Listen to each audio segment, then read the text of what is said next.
Hey guys, welcome back to Master Your Coaching Biz, the podcast. And today's episode, we have Yasmeen Hassan with us from HCue Consulting. And Yasmeen is an award-winning news anchor and co-founder of HCue Consulting. And they coach people on public speaking and helping clients to deliver their message with confidence and clarity. So welcome so much. I'm really excited to have you here because there's a lot that we need to talk about. I'm so happy to be here. Thank you for having me. Yeah. So tell us a little bit more about you and what your company does. Sure. Well, I spent 16, my whole career basically in broadcast journalism, starting as a reporter, working up to being an anchor, most recently in Chicago at CBS Chicago on the morning show there. And, listen, news is wonderful. And I still think that I'm a news junkie, but after a while, those morning show hours, waking up at 2 a.m. and going to sleep at 6 p.m., there's only so much you can do that, right? Yeah. Only so long you can put up with that. Right. Eating dinner at 2 p.m. alone is, being on TV is not as glamorous as I think a lot of people imagine it to be. So one of my former co-anchors, Todd Quinones, I anchored with him in Las Vegas. We would always keep in touch even after I left Vegas. And we thought, how do we take the skills that we've learned as broadcasters and reporters and presenting information, complex information sometimes in a really concise way to be able to relate to people? How do we take those skills and relate them to the business world? And so that's how we came up with HCue Consulting. And we're just helping people maybe with their keynote speeches, or if you have that fear of public presentation or maybe you just need some editing when it comes to your speech. So a little bit of all of the communication skills. Oh, awesome. I love that. And I love your name. I think I told you that already, but I think that's a great HCue. I love that. Okay. So you know that our audience is the new coach and maybe the coach that wants to scale. But I think a lot of times, coaches are, well, there's a fear there, first of all, of getting out there and getting in front of people, speaking. But also how to even start. I think that's a big problem. They don't know what to start, how to start, what to say, what to hone in on, how to present themselves, any of that. But so what would you say would be kind of the first steps that a coach would look at to start to really think about getting out there in the media? So I think the biggest thing is you want to be confident in what you have to say. And a lot of that is remembering who your audience is. A lot of the time, doctors speak in doctor talk, if you've ever had dinner with them, or lawyers speak in lawyer jargon and GC. And I'm like, I don't know what that means. So the first thing is being able to break down your message so that your neighbor would understand it. And that's how we would write our stories in news. You want to write it. If I'm being honest, we were always taught to write and speak at a 6th grade level. And that's not necessarily to talk down to people or anything along those lines. You just want to be able to connect with everyone. So you want to be able to make sure your story, your message, whatever it is you're selling, whatever it is you're pitching, is understandable to everybody. So once you have your story down, that's not something you have to worry about. So you're not worried. You're not like, oh, shoot, did I explain that right? So that's the big thing. I think that once you overcome that hurdle, it's much easier to then concentrate on what's going on if you are presenting to a reporter or on a news segment or something along those lines. Yeah. And that's funny. I did a training the other day and I just said the 5th grade level. I was always trained to speak to people or to write things at a 5th grade level. Oh, I guess we've upgraded to 6th grade. So I guess that's good news for society. And I said the same exact words, not to talk down to people. But yeah, that makes a whole lot of sense. So having their, what they want to say is important, but really knowing the audience is the first thing, because that's going to help you to how to say it, right? Is how to come across. So much so. And I think a lot of the times people think you need an agent or a PR firm. And don't get me wrong, agents, PR firms, all of those people are very, very helpful. But of course, they also come with a cost. And as an entrepreneur, I know when you're starting off, you want to do everything that you can on your own and make your way that way. And you can absolutely get earned media coverage on your own. I cannot tell you how often as a reporter in Sacramento, Las Vegas, Chicago, and I'm mentioning these as like any city, doesn't matter how big or small. As a reporter, all I want is to find someone sometimes who I can just title as fashion expert or dentist or whatever the case may be, depending on the story of the day. And a lot of my day is spent just trying to hunt down and find that person. So if you're able to pitch yourself, and by that, I mean, you can just go to your local news stations and find the news desk email. The news desk email will go to every reporter, every producer, every executive producer in the newsroom. So you don't even necessarily need to email every single person. You could send that one email and it gets in front of so many eyes and offer up what you're doing. Cherry on that is if you can relate your service to something that's happening in the news media today. And I can give an example. The other day, I was speaking to a lawyer who was looking for some earned media coverage, and he was a general counsel. And that day, everyone was talking about Kanye West and companies disconnecting from him, what they were, all of that fallout. So I was telling him he could speak to that. And, his response was, well, I don't know the case. I don't know the intricacies. That's not my expertise.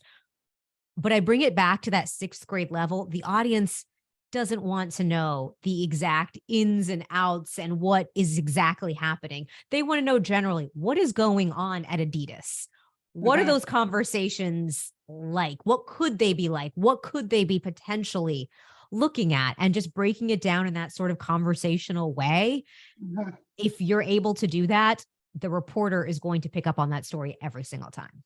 Yeah, I love that kind of simplicity. Yes. When you're looking at it. Yeah. Okay. So, so that's a great tip. So they can just go to, local newspaper or broadcasting station and just go to the news desk. Go to the news desk. I mean, of course you can, if you want to make relationships with the reporters, you can email them directly or follow them online or all of them. Every reporter every single day is expected to show up to the newsroom with multiple story ideas. So the more ideas they can bring to the table, the more prepared they are. And if you're able to pitch a story, hey, let's talk about what companies are doing to break down this crisis or this story. And by the way, I've already secured one interview with a local business person who's able to speak to that. Yeah, awesome. Okay, so great. So that's an awesome first tip. And I think that's probably a big one, like a really big one. But what else do you think would be something that they would really should know or think about? Sure. I think if you do start to foster some of those relationships, even if you can't provide the interview, if you can point the reporter to somebody else or to maybe a second expert, spokesperson, whatever the case may be, that reporter is going to call you every time. I have a handful of people throughout my career who I'm calling every day. Hey, Jen, I need to talk to this person. Oh, my day is full, but you know what? I have a friend, I have an associate, I have a coworker. Let me put you in contact with them. They're going to remember that. They just every time you're going to be their go-to person. And that's invaluable, right? Like these are practically free commercials to some degree, getting your name out there. And you can use those clips. All of the news clips are going to be posted on the website for the stations. You can download those clips. They're on YouTube, and then you can have them as your own content. You can cut them up into little sound bites and listen, it's impressive for people, right? Yeah. I was just on ABC last night, or they came to me as the expert on coaching, on public speaking, on whatever the case may be. Yeah, I love it. Okay. And so, I have a question in my head. I'm just going to say it. So Sure. a few years ago, well, not a few years ago, like many years ago, when I first started in coaching, I was trying to find some ways to get some media coverage. And I guess it was my coach maybe that said to check out Harrow, which is Public Reporter Out. And I did that. And I will say that it was overwhelming because if you sign up to the list, you get a zillion emails and you're seeing everything like from A to Z, that people need. But I'm curious, what does a reporter think about that service? I never worked at an outlet that used that service. I have signed up for it to see how that side works. I would say if you do get over, it's very overwhelming. And the amount of people who are receiving that email, hundreds of people are seeing that, responding, and the reporter 9 times out of 10 is going to be on a very tight deadline. I'm going to take the first qualified person who responds. So that morning email that goes out at 5 a.m., if you're not responding right away, I don't want to say don't respond, but really your time can probably be better suited elsewhere. I've also talked to people who are very dead set on, I want national coverage. I want national coverage. I don't want to do local. There are so many local stories are picked up nationally, so many. And it doesn't have to be a big market, a New York, a Chicago. There have been stories from Las Vegas and my first market in Richland, Washington, which, Eastern Washington, it was market 121, which means it's not a lot of viewers in that city. Those stories can go national as well.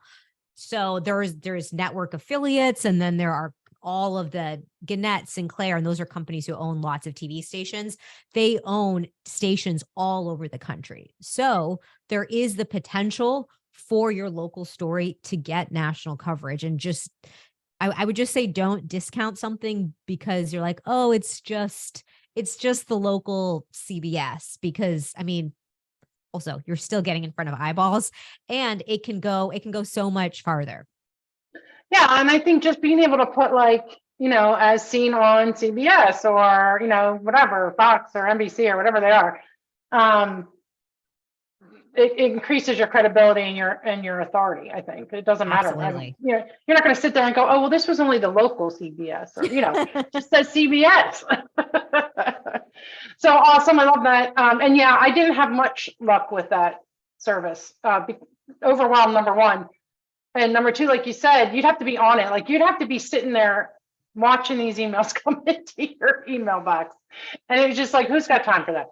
Right. Maybe if you have a whole crew and that's, someone is dedicated to that. And of course, that's where PR companies and things, they come in really handy because they're able to dedicate a lot of time. But I think if you're able to just stay in tune with what is happening locally, nationally, even if something is happening nationally, if you're able to localize it or say, hey, I can give you an angle here and pitch yourself, they'll take you up on that so often. Oh, and the other thing, I'm sorry, I'm like, I want everyone to know things because I feel like they're afraid to ask the reporter. Yeah. Everyone's on deadline. Ask to do another take. You are probably not going to be on the morning show. The morning show, just because, the morning shows are usually breaking news and really fast. If you're on live TV, of course, you get one shot. I would say the majority of the time, you'll probably be doing a pre-recorded interview. If you don't like the way your soundbite sounded or your answer sounded, ask the reporter to do it again. The reporter is taking so many takes. I have so many blooper reels. It is astounding. You're just not seeing them except for, on social media when I want to make fun of myself. But I think people are just afraid, like, oh, I wish I would have said. The reporter wants you to get a good soundbite. The reporter wants you to say what you want to say clearly, concisely, really the best way that you can. So it's in their best interest as well to, oh, do you want to do it again? You want to do it a third time? That's fine. So don't be shy. They want you to do well as much as you want to do well. Yeah, that's great. I don't think, like you said, I think people would be afraid to Please, ask that. please ask. Because Right. also if I'm going back and editing, I'm like, oh, they stumbled over this and I wish, how am I going to edit around it? Or I wish they had said this differently. Right. You're both after the exact same thing. Yeah. Yeah. All right. So that's cool. Love that. Good advice there. Tell me, what do reporters look for outside of what you've told us so far? Like, is there a criteria or a list they have? Like, well, on a, day of news is always going to be, always going to be on top. I'm in Austin right now and it's snowing. So anyone who is trying to get local news coverage outside of weather is basically out of luck. Save your pitches, save your time. It's not getting covered today. So a lot of it is just awareness. If you do have more of an evergreen story, I was talking to someone who's in retail and she was telling me a lot of people are returning to in-person. I was like, oh, why is that? And she was able to add a little bit of context. I'm like, I had no idea of that. And I bet the viewers don't either. So just being able to do a little bit of an evergreen story, but that's something that's viewer facing. And by viewer facing, I mean, reporters always want a story that's going to attract the most amount of interest. So public safety stories, weather affects everyone, right? yeah. Schools, students, lots and lots of families out there, things along those lines, those are always going to have the biggest impact. So those are going to get the most coverage.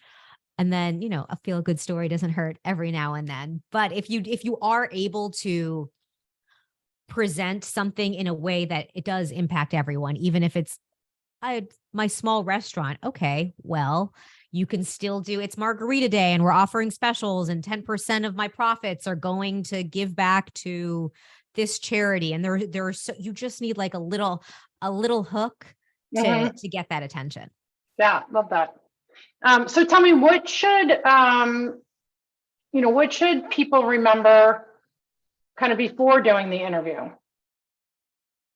So before doing the interview, I would say, try and speak in one thought per sentence, which again, I know it sounds like we're trying to talk down to you, but people aren't sitting down to watch Walter Cronkite anymore in front of the TV with their families. For the most part, if you have the news on, you're chasing your kids around, the blender is going, you're trying to get someone's shoes on. So people are, quite frankly, half listening. So that's why it's so important to make sure your point is clear, and that one thought per sentence really helps with just cutting out all of the other things, right? Yeah. So just being able to be clear and concise. I've been saying clear and concise, but it really does.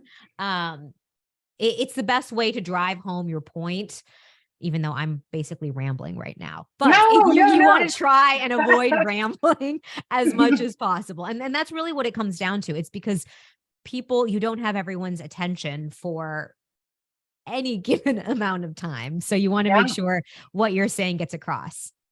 Yeah, and absolutely. I mean, if you look at podcasting, that's why podcasting does so well, because people don't have to be in front of it, right? They can just pop an earplug in, an AirPod in or something. And it's on the go, and they're short bursts, right? So people could listen to this and get a tip out of the first 3 minutes, and then the second 3 minutes, and they can pause it. And that's the whole thing, is making sure that we can provide that value in quick, like you said, sound bites or sentences or tidbits. Yes. So that's I love that. All right. Well, wow, that time passed. We are at the end of our show. What would be a final thing you would like to, or you think would be really helpful for, someone that wants to maybe present on stage or on television, and they can be kind of straightforward and present themselves well, no matter what the topic is? I think the biggest thing I want people to know is you're the expert. And it's so easy to get caught up in all of the exterior, the lights and the people and the microphones and all those things. But at the end of the day, you're the one with the information, and the people are there to hear you. So if you just keep that in mind and try and let all of the other things fall by the wayside, in the same way, if you have a job interview, they called you here, you're already qualified for this job. It's the same. They've already asked you to present at this conference. They already want you to speak on this program. So you deserve to be there. And just being confident in that will take you a very long way. Yeah. And enjoy the process. Yes, it's fun. It gets, repetition is key. It will eventually be enjoyable. Yeah, awesome. Well, thank you so much, Yasmeen, for joining us today. We've gotten a lot of information and tips.